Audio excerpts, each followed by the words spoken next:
រូបភាពនិងការផ្សព្វផ្សាយឃោសនា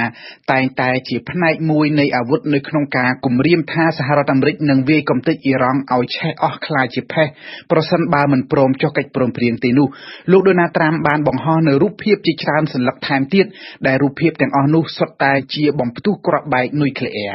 បន្ថែមពីនេះទៀតលោកដូណាល់ត្រាំក៏បានបង្ហោះនៅរូបភាពរបស់អ៊ីរ៉ង់ជាដើមនៅមានរូបភាពបញ្ញាសិទ្ធិបនិមិត្តជាច្រើនទៀតដែលលោកដូណាល់ត្រាំបានបង្ហោះជាបន្តបន្ទាប់ដើម្បីសើចចំអកឲ្យអ៊ីរ៉ង់ដែលលោកអះអាងថាកំពុងតែចាញ់សង្គ្រាមបដារូបភាពខ្លះទៀតបង្ហាញឲ្យឃើញកងទ័ពអ៊ីរ៉ង់បង់សំណាញ់ស្រង់បានពីទឹកសមុទ្រសុទ្ធតែយន្តហោះនិងនាវាចម្បាំងរបស់អាមេរិកដែលត្រូវបានអ៊ីរ៉ង់វាយកំទេចរូបភាពទាំងអស់នេះប្រជាជនរួមសាមគ្គីជាធ្លុងមួយនៅពីក្រោយមេដឹកនាំអ៊ីរ៉ង់ប្តីប្រពន្ធច្រើនគូក្នុងបរិយាកាសសប្បាយរីករាយកណ្ដាលរដ្ឋធានីតេហ៍គូបញ្ជាក់ថាការចំណាយកម្លាំងរៀបចំកម្មវិធីនិងផ្សព្វផ្សាយរូបភាពទាំង